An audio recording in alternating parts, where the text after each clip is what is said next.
Hello my dear students, this is Sunil Dwivedi, your English master. And today's topic is idioms and phrases part 21. Idioms and phrases का 21 part है और आज के कुछ important idioms आपके सामने हैं और ये वो इंपॉर्टेंट idioms हैं जो आपके एग्जाम्स में ज़रूर आएंगे, ज़रूर पूछे जाते हैं। लेकिन आपको पता है इनको लर्न करना बहुत मुश्किल होता है, इसलिए हमने आपके क्वेश्चंस को आसान करने के लिए टेक्निक बताई है आपको जिसका नाम है माइंड मैपिंग। तो बच्चों माइंड मैपिंग के माध्यम से हम आपको इन idioms को लर्न कराएंगे। और माइंड मैपिंग क्या होता है? माइंड मैपिंग का मतलब होता है imagination and association of words. किसी वर्ड के बारे में कोई कल्पना करना और उस कल्पना को उसके मीनिंग के साथ एसोसिएट कर देना, लिंक कर देना, माइंड मैपिंग कहलाता है। क्योंकि आपको पता है इडियम्स लर्न करना बहुत मुश्किल होता है, इनको रटना बहुत मुश्किल होता है, क्योंकि इडियम्स वो होते हैं whose meaning is different from their literary meaning, जिनका मीनिंग उनके लिटरेरी मीनिंग से अलग होता है। यानी क्वेश्चंस का मीनिंग कुछ और होता है और उसका इडियोमैटिक मीनिंग कुछ और होता है। इन दोनों के बीच में एक लिंक बना करके, एक कहानी बना करके हम आपको इडियम्स याद कराएंगे। तो पहला क्वेश्चन, अप टू मार्क।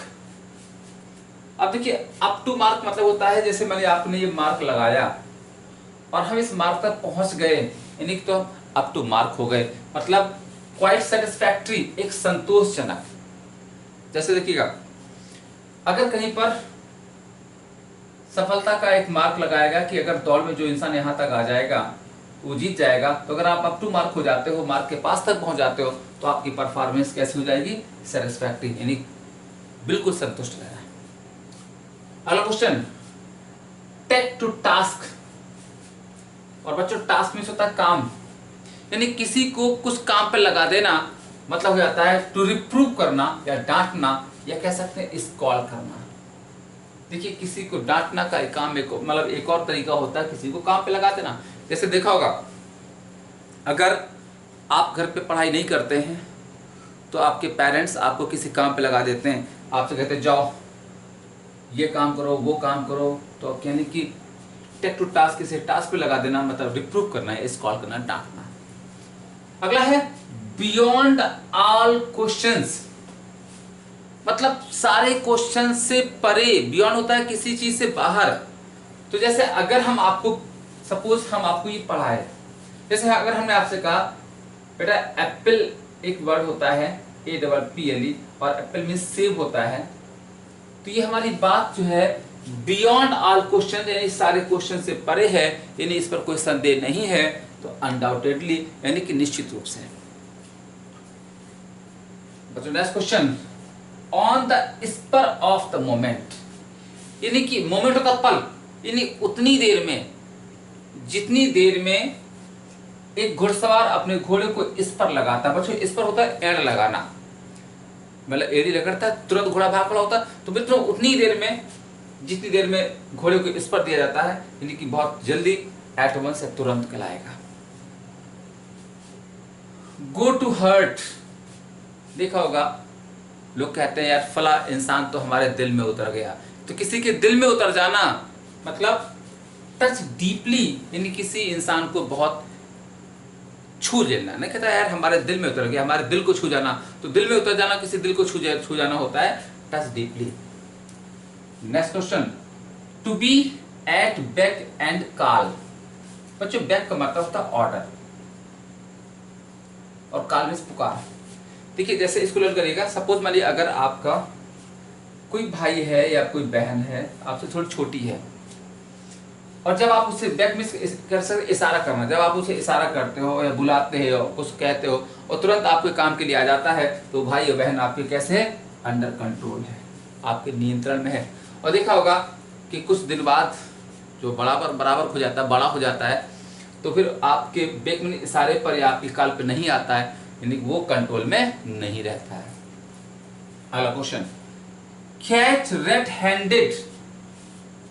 अच्छा देखिए लाल हाथों से पकड़ा जाना, या कैसे इसको बोलते हैं रगे हाथों पकड़ा जाना, मतलब in the act of committing theft, चोरी करते हुए पकड़ा जाना। इसको देखिए लर्न कैसे करें, कैच रेड हैंडेड मतलब लाल हाथों पकड़ा जाना। सपोज कहानी बना लीजिएगा कि कहीं पर किसी रेड कलर का कोई सब्सटेंस रखा है, आपके घर में सपोज रेड जैम रखा है और आपने जाकर के चुपचाप उंगली से खा लिया उसे। मम्मी ने पूछा बेटा जैम खाया, बोले नहीं, लेकिन मम्मी देखा कि आपके हाथ रेड हैं, यानी कि आप रेड हैंड पकड़े गए, मतलब in the act of committing theft, चोरी करते हुए पकड़े जाना। अगला question, bag and baggage. Bag means थैला, बैगेज मीन्स सामान, थैला और सामान मतलब विद ऑल बिलोंगिंग, पूर्ण बिलोंगिंग होता है सभी सामान के साथ। जैसे देखिए होता है, जैसे आप अगर किसी शहर से हमेशा विदा होते हैं, जैसे सपोज कुछ बच्चे कानपुर में तैयारी करने के लिए आते हैं, तो क्या करते हैं वो बैग एंड बैगेज आते हैं, मतलब अपना बैग भी लाते हैं, और बैगेज में कपड़ा, बोरा, कपड़ा लाते हैं, गद्दे लाते हैं और सामान लाते हैं, तो यानी कि ऑल बिलोंगिंग के साथ आना, संपूर्ण सामान के साथ आना। Next question, in a state of nature. बच्चों स्टेट मीन्स अवस्था, यानी कि कोई इंसान उस अवस्था में है जिस अवस्था में नेचर ने भेजा है, प्रकृति ने भेजा है। देखा होगा जब इंसान जन्म लेता है तो नेचर ने कैसा भेजा है, वो निर्वस्त होता है। तो नेचर की अवस्था होना मतलब नेक्ड हो जाना, निर्वस्त हो जाना। अगला question, a man of words. बच्चों वर्ड मीन्स होता है शब्द, यानी कि एक ऐसा इंसान, और बच्चों यहाँ पर वर्ड मतलब एक कह सकते हैं कि अगर कोई इंसान ऐसा है जो अपने शब्दों को हमेशा महत्व देता है, अपने शब्द पूरे करता है, तो यानी कैसा हो जाएगा, ट्रस्ट वर्दी, मतलब होता है भरोसेमंद या विश्वसनीय आदमी। यानी कि वह इंसान जो अपने वर्ड्स की कीमत समझता है, वर्ड्स मतलब प्रॉमिस को पूरा करता है, तो वो ट्रस्ट वर्दी या विश्वसनीय कहलाएगा। To keep ears. बच्चों देखिए एयर मीन्स होता है हवा, और एयर्स होता है घमंड, यानी किसी को अपना घमंड दे देना, मतलब एरोगेंट, बिहेव एरोगेंटली, यानी कि घमंड पूर्वक व्यवहार करना। अगला, स्टैंड वंस ग्राउंड, यानी अपनी जमीन पर खड़े रहना, अपनी जमीन से ना हिलना ना डिगना, मतलब होता है मेंटेन वंस पोजीशन, अपनी अवस्था को बनाए रखना। देखा होगा लोग बोलते हैं वो इंसान अपनी जमीन नहीं छोड़ रहा है, यानी कि कितना भी मुसीबत आए, अगर आप अपनी जमीन नहीं छोड़ रहे, अपनी जमीन पे खड़े हो, चाहे बाढ़ आ जाए, चाहे कुछ भी हो जाए, तो क्या कर रहे हो, मेंटेन पोजीशन को बनाए रखना। अगला क्वेश्चन, ऑन द ब्रेन, यानी हमेशा दिमाग पर कुछ जोर देते रहना।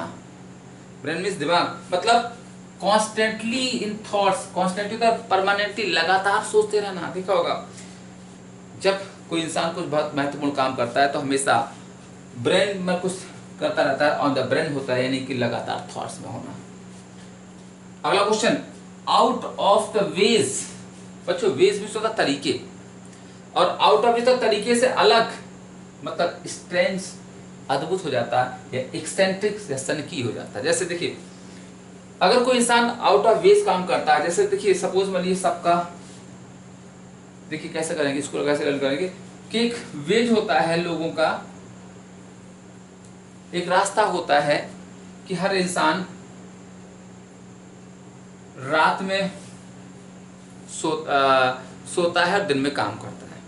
लेकिन कोई इंसान अगर ऐसा है कि वो दिन में सोए और रात में काम करे, तो क्या हुआ, वो वे से आउट हो गया, दूसरे वे बना लिया, मतलब वो एक्सेंट्रिक है, विचित्र है, अद्भुत है। ये दूसरा देखिए आउट ऑफ वेज कैसे करेंगे। सपोज क्लास में आपके ज्यादातर बच्चे क्या है, सिर्फ 4 घंटे पढ़ाई करते हैं, और अगर आप 10 घंटे पढ़ाई कर रहे हो तो आप वे से अलग हो गए, यानी आप स्ट्रेंज हो गए, विचित्र हो गए, अलग हो गए।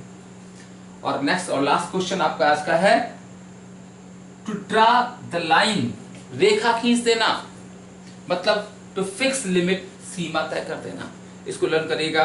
आपके रामायण में एक प्रसंग है कि लक्ष्मण ने, सीता जी बैठी थी, उनके लिए एक लाइन खींच दी थी, ड्राई लाइन, यानी कि उनकी लिमिट तय कर दी थी कि इससे बाहर मत जाना वरना रावण आ जाएगा। तो ये हो जाता है टू ड्रा अ लाइन। आइए फटाफट लर्न करते हैं, फिर से एक बार रिवीजन कर लेते हैं। अप टू मार्क, यानी अगर आप मार्क तक पहुंच जाते हो, जो सक्सेस मार्क है, यानी कि आप सेटिस्फैक्ट्री है, संतोषजनक काम कर रहे हो। टेक टू टास्क, किसी को टास्क पर लगा देना, मतलब उसको स्कॉल करना, डांटना, रिप्रूव करना। बियॉन्ड ऑल क्वेश्चंस, यानी अगर हमारी बात क्वेश्चन से परे है, मतलब अनडाउटेडली, निश्चित रूप से सही है या certainly.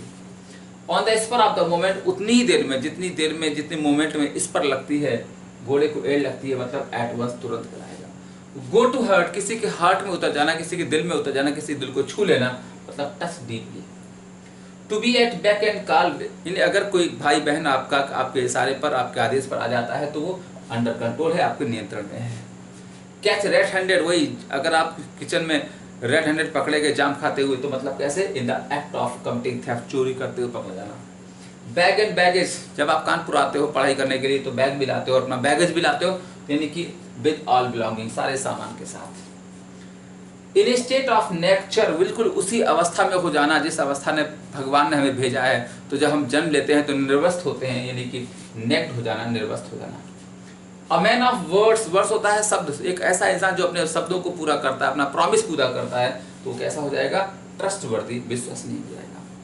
To give ears, air means हवा होता है, एयर्स घमंड, किसी को अपना घमंड देना, मतलब बिहेव एरोगेंटली, घमंड पूर्वक व्यवहार करना। स्टैंड वंस ग्राउंड, यानी कि कितनी भी मुसीबत आए, अच्छा हो या वो बुरा हो, अपनी ग्राउंड पे खड़े हैं, आप हिल नहीं रहे हो, मतलब मेंटेन वंस पोजीशन, अपनी पोजीशन को बनाए रखना। ऑन द ब्रेन, अगर आप हमेशा ब्रेन में कुछ सोचते रहते हो तो क्या कर रहे हो, यानी कि कॉन्स्टेंट इन थॉट्स, लगातार सोचते रहना। आउट ऑफ द वेज, अगर आप कोई काम, देखिए वे मीन्स रास्ता होता है, जिस रास्ते पर लोग चलते हैं, देखिए होता क्या, जैसे ये एक रास्ता है, ये एक रास्ता है सफलता का, कि अगर आप रोज 8 घंटे पढ़ोगे तो सफल हो जाओगे, लेकिन अगर आप 18 घंटे पढ़ते हो तो आप आउट ऑफ वेज हो गए, यानी कि आप बिल्कुल सबसे स्ट्रेंज हो। और अगला है टू ड्रा द लाइन, कैसे कि लक्ष्मण ने एक लाइन खींची थी, यानी कि सीता के लिए लाइन खींच देना, मतलब उनकी लिमिट तय कर देना, फिक्स द लिमिट। तो बच्चों ये थे आज के इम्पोर्टेंट इडियम्स, उम्मीद ही नहीं पूरा भरोसा है आपको याद हो गए होंगे। अब मिलते हैं नेक्स्ट वीडियो में कुछ नए टॉपिक के साथ, कुछ नए क्वेश्चंस के साथ। तब तक के लिए नमस्कार, जय हिंद।